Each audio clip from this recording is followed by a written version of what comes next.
enggak. Hah? Kenapa video call? Nggak apa-apa, biar lihat sama-sama muka, lihat enak. Kenapa? Ada apa nih? Kau pingin video call dulu sebentar. Soalnya aku ki gak kotangan nih Jan. Kenapa? Biar sama-sama kenal muka, enak nih. Oke, siap. Sebentar aja ya. Ya, nggak apa-apa, Miss. Oke. Halo. Halo. Aku juga Kenapa? lagi berangkat. Kenapa sayang? Kenapa? Aku panggil aja, nama aku Tata dari Palembang. Sebenarnya nggak perlu kenalan sih. Miss Yuni ini lagi ngerekam, nanti malah ada orang yang mencarimu dan mencintaimu, ya apa nanti? Oh, iya. Berarti dipotong namanya, Miss. Miss Yuni nggak bisa motong-motong, soalnya Miss Yuni itu sebenarnya videonya live langsung. Kenapa sayang? Ada yang bisa dibantu? Gini loh, Miss. Aku ini kan pernah kerja di Korea. Siap. Swasta 4,5 tahun. Terus? Saya itu dideportasi bulan Juni kemarin. Ya, sebenarnya agak sedih sih, cuma buat pelajaran aja kali ya. Jadi sama di sini, ya selama berapa bulan ini, ya emang berusaha fight. Karena saya juga kan sama kerja di Korea, saya ngidupin anak satu. Karena saya single parent, terus saya juga punya adik yang masih sekolah. Ditambah saya punya cici saya itu sakit. Dia itu emang udah 6 tahun sakit jantung, aritmia. Sudah 2 kali ablasi dan dinyatakan gagal. Nah, ternyata Februari tahun ini tuh divonis juga epilepsi. Aduh. Epilepsi itu, jadi dia kejang, Miss. Kalau sudah kejang itu nggak boleh didiemin. Gimana caranya supaya kejangnya cepat hilang gitu kan? Karena epilepsi ini kan banyak jenis ternyata ya. Nah, dia ini ada kelainan saraf di otak yang dimana oksigen dia itu nggak berfungsi dengan baik di otak dia. Kalau dibiarkan secara terus-menerus akan menyebabkan pecah pembuluh darah di otak atau syaraf kayak gitu loh, Miss. Oke, siap. Jadi bulan kemarin di akhir bulan ternyata dia drop lagi dan masuk ICU. Emang posisinya udah berapa kali masuk ICU. Masuk ICU. Jadi kan karena dia ada aritmia jantung nih, Miss ya. Epilepsi, obat epilepsi dan aritmia dia ini bertentangan. Jadi epilepsi ini kan ada level obatnya, level 1, 2, 3. Sedangkan dia ini baru di level 2 sudah nggak bisa. Kalau dilanjutin, jantung dia yang kena, dihantam. Bingung.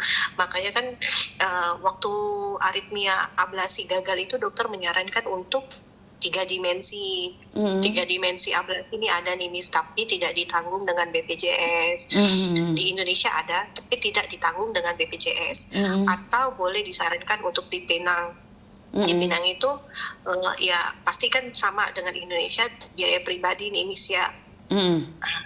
Saya juga bingung, Miss, karena gini, selama saya kerja di Korea, saya emang yang ngebiayain hidup dari keluarga saya, tulang punggung.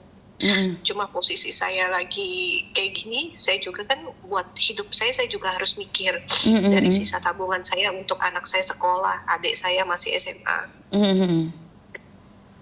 Dan 3 bulan yang lalu suaminya itu di PHK, nggak kerja, dan beban saya semakin bertambah karena saya harus menanggung 2 keponakan saya.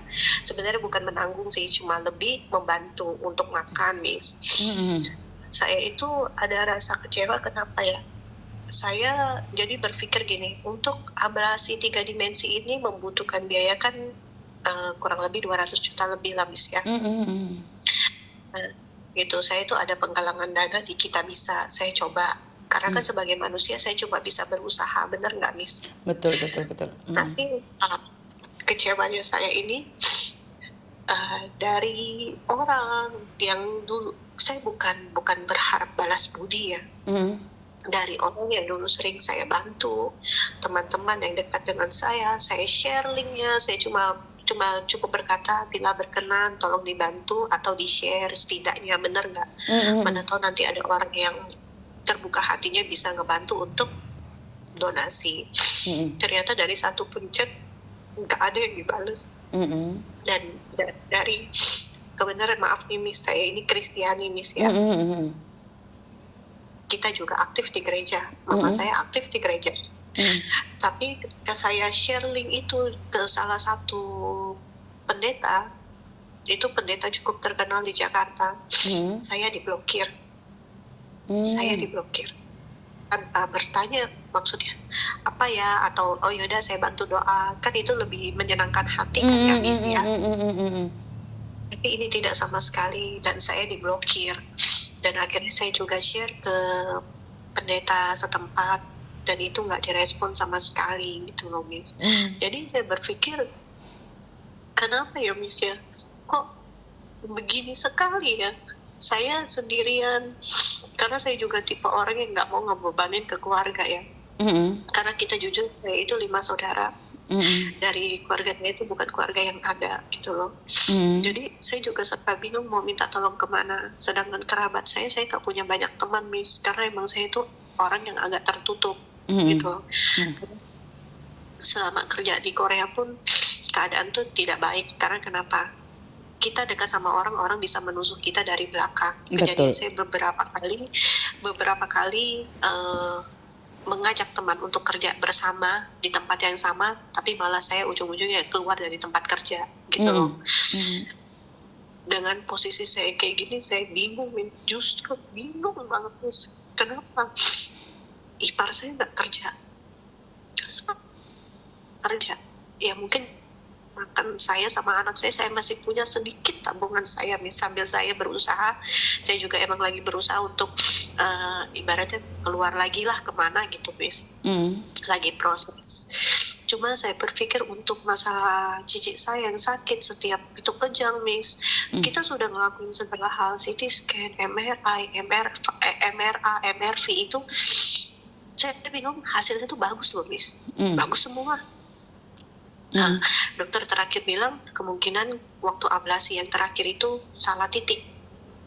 Ablasi yang terakhir itu salah titik, itu loh Miss. Jadi saya bingung, saya itu gimana ya Miss? Saya lihat kayaknya kalau pekerja di Hong Kong, di Taiwan, gimana mereka masih ada solidaritasnya. Tapi sedangkan saya ngirim ke teman-teman saya yang dulu dekat sama saya di Korea itu nggak ada satupun yang respon gitu loh Miss.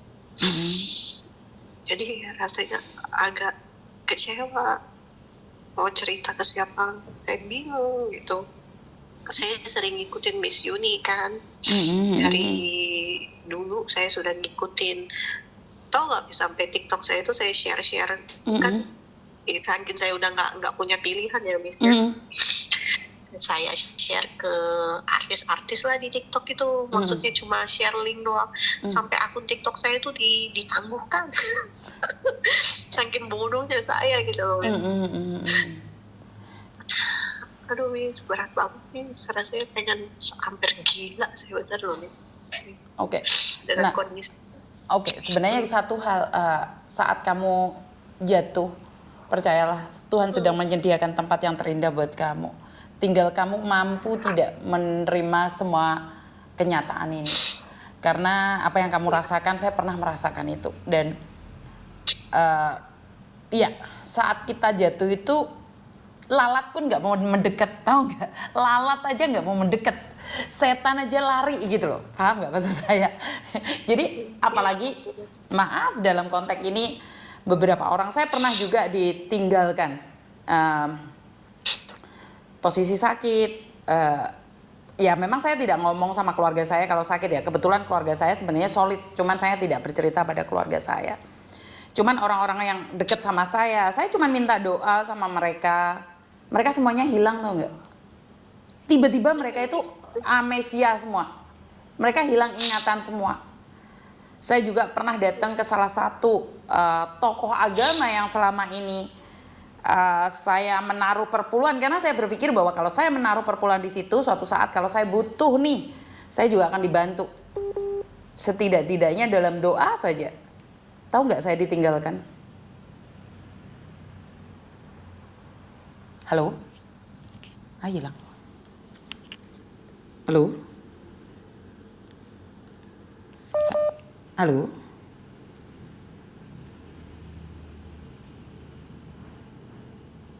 Kok hilang? Aduh, tiba-tiba ngoceh hilang.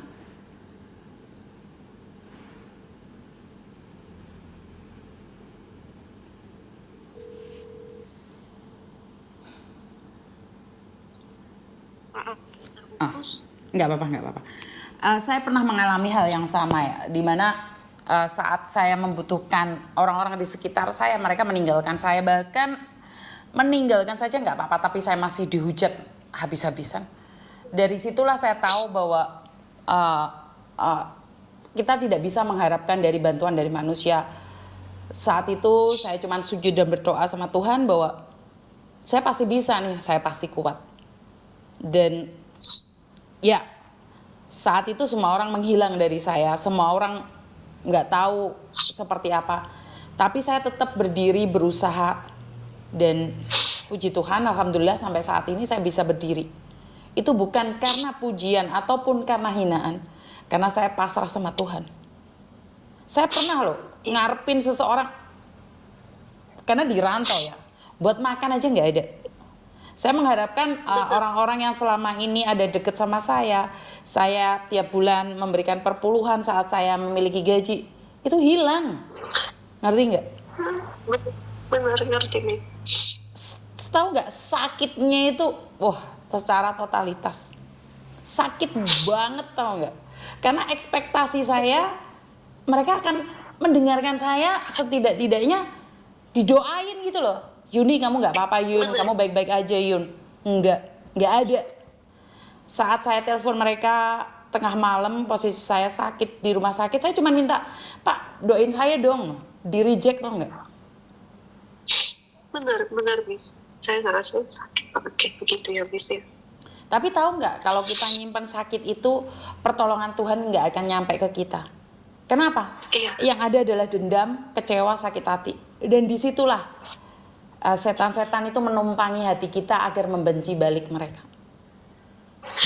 Dari situ saya sadar, dari situ saya sadar saat saya meminta pertolongan sama manusia dan saya diabaikan, Tuhan sedang sediakan sesuatu yang terindah dalam hidup kita. Amin. Tapi ingat, jawaban kita tidak di pertanyaan kita, doa kita itu nggak langsung dijawab sama Tuhan loh. Karena Tuhan itu punya ukuran sendiri kapan akan memberikan mukjizatnya. Jadi kita nggak bisa ngatur nih. Siapa tahu perjalanan kamu nih balik lagi ke negara lain, Tuhan berikan yang terindah dalam hidupmu. Tinggal kamu kuat nggak? Tinggal kamunya kuat nggak? Jadi kalau kalian lihat konten-kontennya Miss Yuni di tahun 2018 ke atas, itu semuanya indah sayang. Tapi kalau kalian lihat Miss Yuni dari 2012, kalian lihat hancur-hancurnya saya. Iya, Miss. Jadi melihat Miss Yuni sekarang enak, enggak seperti itu. Saya dijatuhkan, saya dipentalkan, bahkan saya pernah menjadi lilin. Saya menerangi orang lain tapi saya yang terbakar. Sama kayak kamu hari ini. Kamu hari ini malah ngalami itu. Kamu hari ini tuh jadi lilin, tahu nggak? Kamu itu bisa menerangi keluargamu, tapi kamu kebakar. Benar, Miss. Ya, siapa tahu dari kegigihan kamu berusaha hari ini, kamu mendapatkan jodoh yang tidak pernah tahu nih. Tuhan sedang sediakan, tinggal kamu kuat nggak? Saya sih mikir, Miss, gak pernah mau nikah lagi karena saya pikir anak saya kan udah lumayan besar SMP. Saya hanya mikir mau besarin anak sampai anak saya lulus SMA, kuliah, kalau ada uang, rezeki. Itu aja sih, Miss. Bukan, karena kita tidak tahu. Kita tidak tahu nih. Rencana Tuhan bukan rencana kita. Kita punya rencana nih, tapi gagal. Saya dulu itu di tahun 2016, 2017 rencana mau ke Korea satu keluarga, tahu nggak kaki saya patah.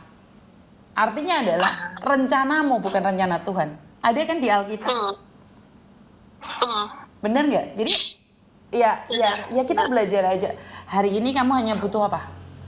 Dukungan moral sih. Iya, Miss. Tahu nggak? Kalau saya nggak tahu ya kalau kamu ya. Kalau kita tiba-tiba buka Alkitab itu akan menerangkan tentang siapa diri kita, tahu nggak? Kalau kita tiba-tiba buka TikTok nih, itu yang muncul itu tentang kesedihan aja, tentang kecewa, tentang hancur. Karena kamu menarik energi itu. Jadi lepaskan dan selalu bilang, Tuhan terima kasih, aku masih ada kesempatan merasakan ini, pasti saya mendapatkan yang terbaik. Itu akan auranya bagus semua, tau nggak? Tiba-tiba orang yang tidak pernah membantu akan datang membantu. Jadi jangan katakan pada diri sendiri bahwa aku udah depresi, aku udah nggak kuat, aku capek. Maka yang datang adalah capek. Tapi kalau kamu selalu datang, terima kasih Tuhan kasih aku kesempatan merasakan seperti ini. Pasti ada sesuatu yang indah Engkau sediakan dalam hidupku. Ini rasa apa ya? Rasa syukur sebelum kita mendapatkan. Karena saya pernah berbaring 3 bulan di rumah sakit. Iya, Miss. Itu kan yang rasakan sakit kan saudaramu, kamu masih sehat. Jadi kamu tetap berkata pada dirimu sendiri, ya saya bersyukur Tuhan saya masih sehat. Tapi waktu itu saya sendiri yang sakit, saya sendiri yang hancur di rumah sakit. 3 bulan. Jadi kamu pasti bisa kok. Kamu masih muda. Iya, Miss. Percayalah mungkin dengan adanya doa ini, teman-teman yang mendengarkan memberikan doa juga, Tuhan kasih jalan nih. Karena gini loh, kita itu nggak tahu doa siapa yang diberkati oleh Tuhan. Iya benar, Miss. Tidak ada jaminan pendeta doanya nyampe. Tidak ada jaminan orang yang biasa-biasa saja doanya nggak nyampe, nggak ada jaminan. Benar, Miss. Karena itu saya membiasakan diri untuk meminta doa. Karena doa itu menembus ruang dan waktu. Doa itu mukjizat yang nyata. Amin. Percayalah, hari ini kamu bukan siapa-siapa. Besok kamu akan diangkat dan orang akan tahu siapa dirimu dan hargamu. Iya. Satu hal, jangan mengharapkan kepada manusia karena nggak ada orang